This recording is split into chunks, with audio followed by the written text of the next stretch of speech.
Mastodonic Collaboration, Linkin Park return, and metal becomes more and more like an Olympic sport. Heavy metal is alive and well, so let's see what keeps it going today. Here you go. Mastodonic Collaboration.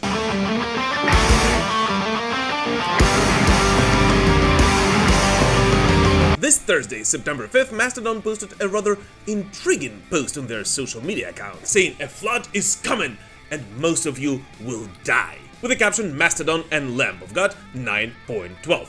Which clearly means that we'll get to know what exactly it is next week. And of course, some could think that the two bands tease a joint tour or something, but the problem is that they literally just ended their joint Ashes of Leviathan run on August 31st. And so most likely we're looking at a split release of some sort, especially since the image itself and the text on it does actually resemble a cover artwork of some sort, or maybe is taken from a lyric video. And in addition to everything, it will be rather logical given the fact that the bands spent half of the summer together, giving concerts almost every other night. So they definitely did have time to jam and work on something together. Oh, and by the way, just a couple of days before this teaser's release, Mastodon also said that their new album is already in the works, but the new music by Mastodon will be released sooner than anyone thinks.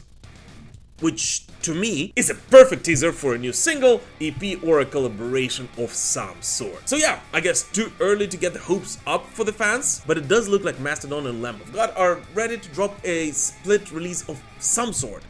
Well, most likely. So I guess we'll discuss it in the next digest. By the way, talking about the next digest and digests overall, guys, this is only the second metal digest that I'm doing in a very long time on this show. So I would really appreciate it if you could let me know in the comments what kind of news you'd like me to talk about, which bands you'd like me to discuss, and whether you would like me to release these digests on a weekly basis. You know, make it a joint hangout of our Metal Pilgrim community every Saturday. So please do let me know in the comments what you guys think about it. Linkin Park 2.0. Put my trust in you.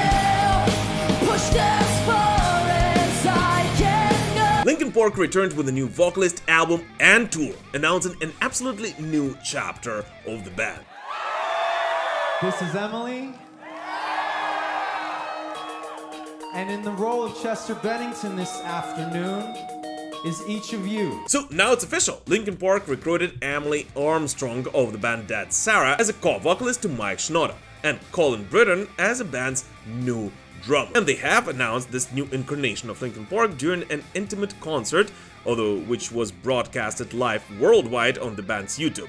And together with it, the band has also announced their new album From Zero, which will be out on November 15th this year, as well as presented their first single of it, titled The Emptiness Machine. Let you cut me open just to watch me burn. And here I guess it's important to point out that I never really was a huge fan of Linkin Park. I mean, I did enjoy occasional songs, you know, like pretty much everyone did back in the day. And the funniest thing is actually that I was watching this live stream and I realized that I actually do know pretty much all the lyrics to all of their songs. But anyways, I never really could call myself a Linkin Park fan, so just keep that in mind for what I'm about to say. But in my opinion, replacing an iconic vocalist like Chester Bennington was, and for the Linkin Park fans, Chester Bennington was an iconic vocalist, is virtually impossible. And no matter how good of a singer that next guy would be, because if they would hire someone who would look like and sound exactly like Chester, fans most likely would have absolutely hated it. So I actually believe that hiring a female vocalist was pretty much the only right decision for Linkin Park given the circumstances, which would give them at least a slight chance to not sound like a cheap cover band of themselves. And in all honesty, Emily Armstrong actually does sound like a pretty good choice for it. I wanna be pushed aside, so let me go. Nah, no turning back now. Now, if we're being very honest, in the first couple of songs Emily sang with the band, you could actually hear how nervous she was. And you know, that very much reflected in her vocal performance. But after just a couple of songs, after she became a bit more comfortable with her new band on stage, that's when we heard what she's actually capable of. So I kind of guess it's too early to judge at this point, and we will only see the full potential of Emily Armstrong only after a couple of shows she will perform together with her new band. Because, in all honesty, I can't even imagine what kind of pressure she and everyone in Linkin Park experienced that night.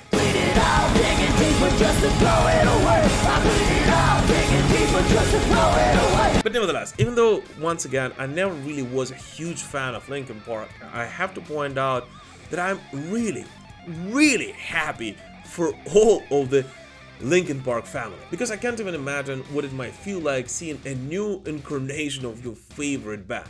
And from what I see online, it does look like most Linkin Park fans actually accepted this nomination quite well.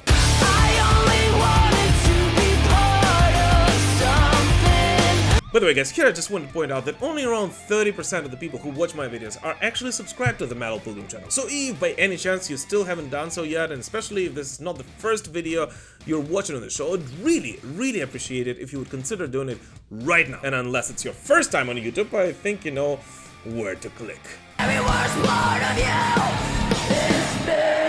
Brian May's stroke.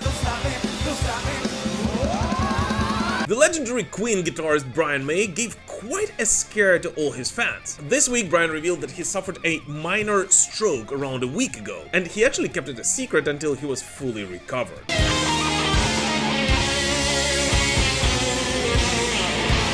According to May, all of a sudden and completely out of blue, he just stopped having any control over his left arm. Thankfully, he was able to ask for help and was rushed to the hospital, where he received the most fantastic care and attention and is now on his way to full recovery. He even says that he's already somewhat able to play guitar after these aforementioned events. But the craziest thing here is that it looks like Brian deliberately didn't want to go public with this for his fans to not worry about him. I really don't want sympathy. Please don't do that, because it'll clutter up my inbox and I hate that.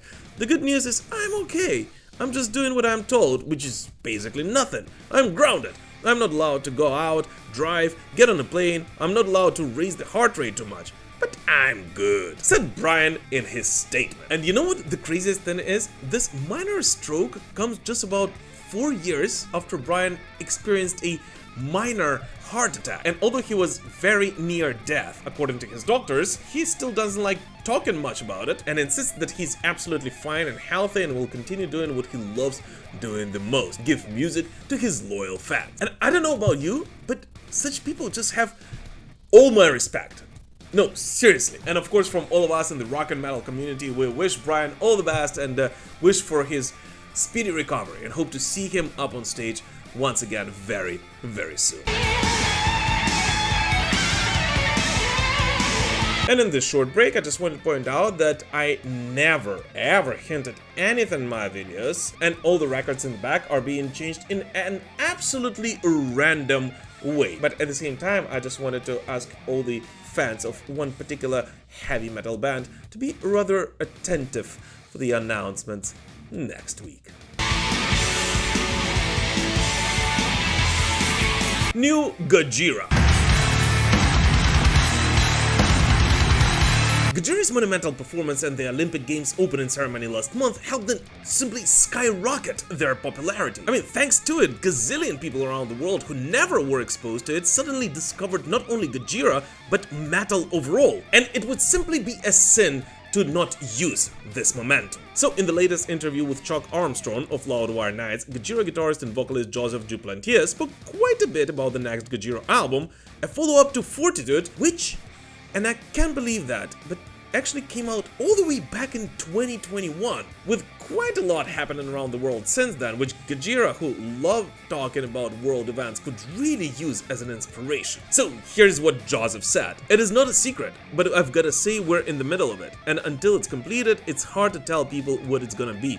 And also, I don't want to. I want people to be surprised. but we're working. We're trying to deliver something that is meaningful and impactful. We're very ambitious in terms of writing songs and the quality of it, and we want to take a clear step forward and upward with this album. So we're putting all our love and energy on it. Which on one hand is exactly what you expect a musician to say about his next album. I mean, what else would he say? That he's got a writer's block and it absolutely sucks? But on the other hand, when it comes to Gojira, I actually think that their next album will be the most important one in their career, and the boys know it, as right now they are on top of their popularity, and with this next release they can really cement their status as one of the most important bands in the modern metal scene. And I kind of feel like they know it and would do everything they can to actually achieve it. So yeah, no pressure, guys.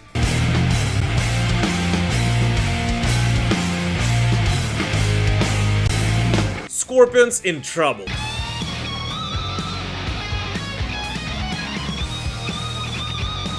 So in case you missed it, last month German rock legends Scorpions were forced to cancel all of their concerts in their home country Germany due to an injury of their guitarist Matthias Jabs. And we kinda didn't know much about how serious this injury was up until recently. So this week Matthias finally released a statement about his condition. Dear fans and friends, as you might have heard already, I had a bad accident in my rented summer house. I fell down the stairs with 16 steps and broke my left pinky twice and also broke my left heel. I had surgeries on both hand and foot by the best specialists I could find in Hamburg. Now it is time to heal and start the physical rehabilitation for a speedy recovery. I will try everything to be able to play guitar again on stage as soon as possible. Rock and roll forever. Your Matthias.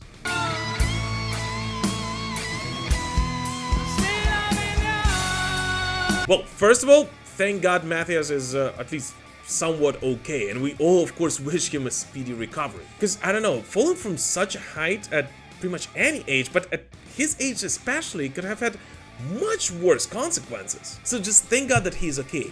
But there's actually something else in this news that I thought was really interesting. Scorpions found out about this injury several weeks before the start of their German leg of the tour. And instead of just hiring a touring guitarist, which I'm sure in Germany there will be plenty of who will be ready to play the Scorpions catalog on next day, Scorpions decided to cancel all their dates for a rather special tour they're doing right now. Issue an apology statement for all the promoters and all of their fans, and I'm sure have had enormous financial losses. Which just kind of once again shows that Scorpions is not just a musical project of some sort, but it's a true band, something of a brotherhood both on stage and off the stage. And at this stage of their career, they're really in it just for fun and their love for music, which I thought just deserves enormous respect from us, the fans. So first of all, we of course wish all the best to Matthias, and we hope to see Scorpions on the road in the coming months, and we also hope that they'll finally make that pretty cool announcement in the coming weeks. And what I personally also hope is that they will finally make that pretty cool announcement very, very soon. Do you know something? Do you know something? I might know something. I might know something too. By the way, guys, here I just want to point out that if you are about to attend the Future Past Tour, the Invincible Shield World Tour, or pretty much any other metal concert and you would like to represent the Metal Pilgrim show and by this support me and this community, then I just wanted to let you know that you can find it at metalpilgrim.net, and I'll be more than happy to send it pretty much anywhere around the world. And just in case if you do decide to do that, thank you, because it really does help me out quite a lot.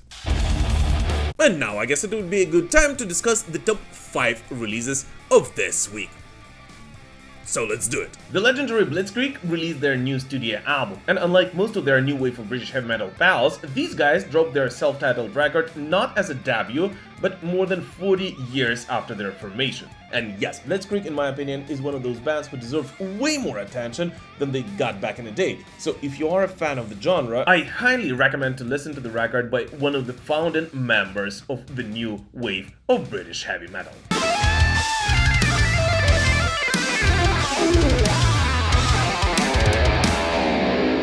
Ex-Megadeth and Angra guitarist Kiko Loureiro released a new single titled Out of Nothing. My new single Out of Nothing emerges not from a plan but from the mystery of creation itself, When I compose, I do not think, nor do I theorize. I let my hands glide over the fretboard as if they already know the way, discovering paths, rejecting others, always searching for the feeling that satisfies even for a moment, commented Kiko on his new track.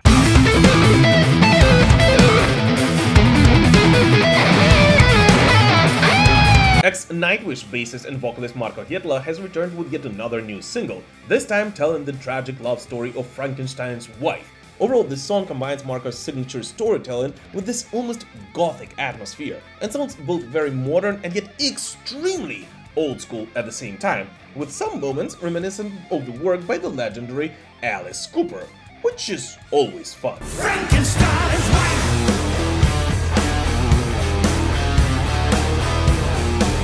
Opeth dropped a new single titled Paragraph 3 from their upcoming studio album The Last Will and Testament, which will be out on October 11th. Commenting on the release, Mikael Ackerfeld said, "So put yourself in my position for a minute. Your band has this new album, you like it, in fact, you love it. Your loving fans might think it's awesome, but you don't want to come across as a salesman. On top of that, you are not a complete self-absorbed asshole who thinks you've got the Midas touch. Also, you have a bad case of that inborn Swedish modesty, sprinkled with some imposter syndrome. So what do you say? Paragraph 3 is out now." Which, in all honesty, might be the most modest announcement of a new single ever.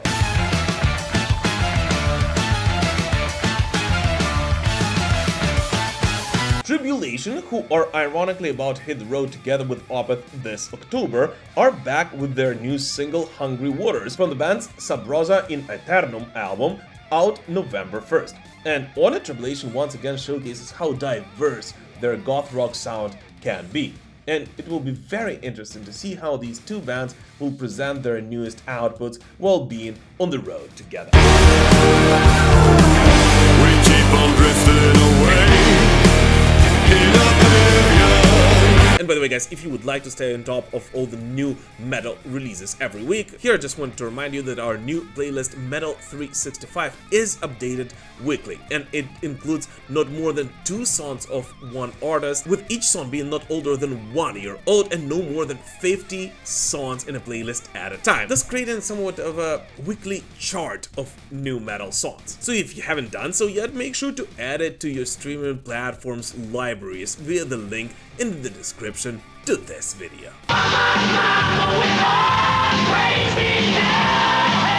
Angra no more.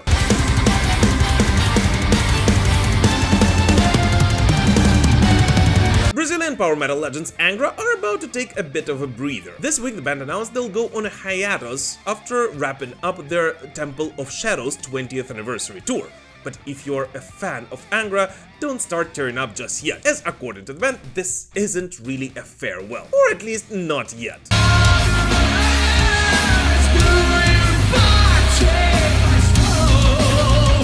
And of course, announcing their decision, Angra released a really long statement, which I'm not about to read in its entirety, but basically here are the most important parts of it. Dear fans and friends, it is with mixed emotions that we announce a sabbatical period in Angra's activities. After more than 11 years of intense dedication, composing, recording and performing in various cities and countries around the world, we feel it is time to stop and recharge our batteries. This break is necessary so that we can return even stronger and more inspired.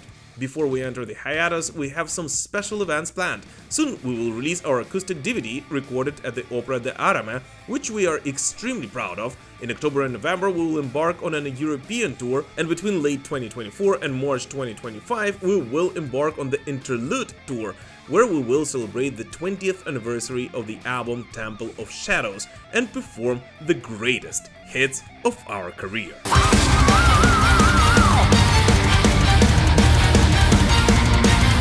Well, this is actually not the first time Angra splits up.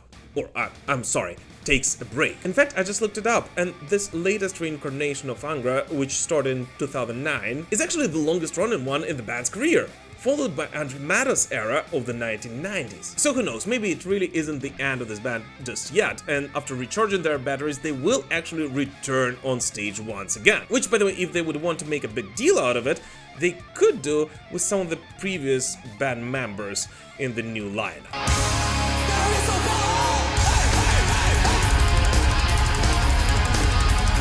By the way, guys, do you think it is possible that Kiko Loureiro will rejoin Angra in the next chapter of the band? Please let us know in the comments, as well as what you think about Angra overall, because the funniest thing here is that I actually only discovered Angra just about 5 years ago or so, as for some reason, despite a huge following around the globe, they were never really big in this part of the world.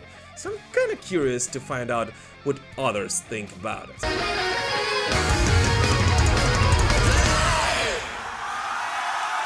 Devildriver drama.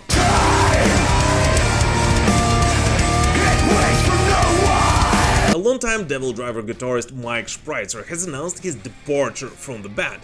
And just as a reminder, Mike was the second longest lasting member in Devildriver, so it's kind of a big deal for the band. Last December, Mike announced the launch of his side project Verona on Venus, and since then has been pretty productive with it, dropping the first album in January and the latest single from the sophomore record this August. So it looks like his departure from Devildriver wasn't really a spontaneous decision, especially since his statement said the following. Since around 2014, Devildriver gradually started to feel more like a part-time job. Our touring schedule is not what it used to be, and I want to get back to being a full-time musician.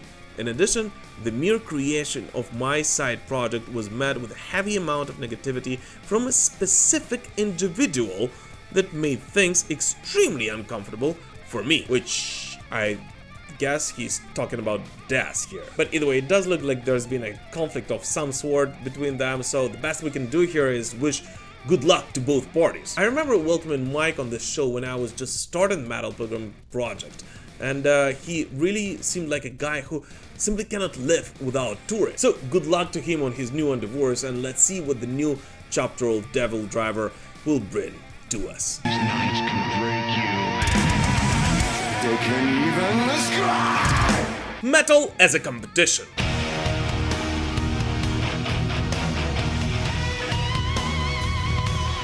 Yngwie Malmsteen just dropped some wisdom for all the guitarists out there. In one of his latest Facebook posts, he reminds everyone that music is actually not about competition. It is about passion and joy. And if there is one advice that a young metal composer needs to hear today, it is definitely this one. So I see a lot of these comments where people are saying, I can't be as good as you, or I gave up playing the guitar after I saw you. Music and playing the guitar is not a competition, even though since the beginning of my career, that is what they wanted to portray. That's why they have all these best guitars, that guitars, blah blah blah. Music and guitar playing comes from within, and it's to be enjoyed at any level, no matter where you are in your life, even if you are making a career out of it. If you play with the thought that I am going to compete with another guitar player or another musician, you will be miserable. Competition is for sports and athletes, not for guitar playing, period. It's not a competition. The instrument of the guitar is to be played and enjoyed at any level. Now go pick up that guitar, said Master Yngwie Malmsteen.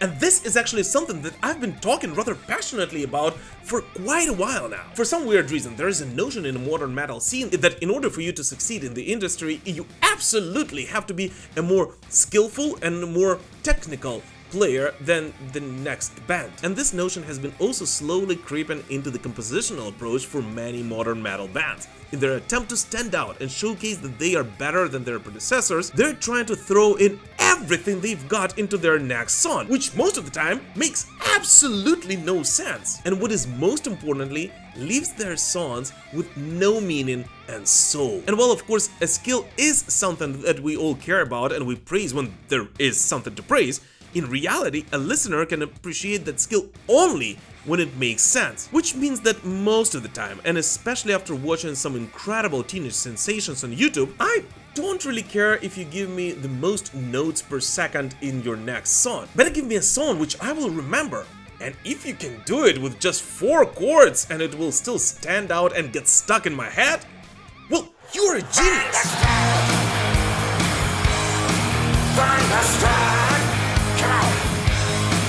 I mean, I don't really want to point fingers, but AC/DC have been able to build a very successful career out of it. And in all honesty, I'd much rather watch an AC/DC show than a Sleep Token show.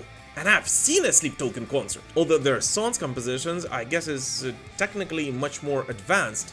just as they're musicians. And maybe Sleep Token is not really the best example here, because their music does evoke some feelings in the hearts of the people who love this band, I guess. And maybe I should have taken a more technical band as an example here, but I hope that you do understand what I'm talking about here. Because in reality, most people don't really care about how technical you are or how skillful you are, as long as your music is true and it speaks to your audience. And so maybe instead of shredding gazillion notes per second, it is better to compose something that will actually speak to your listener, just as the simple riff of Back in Black does.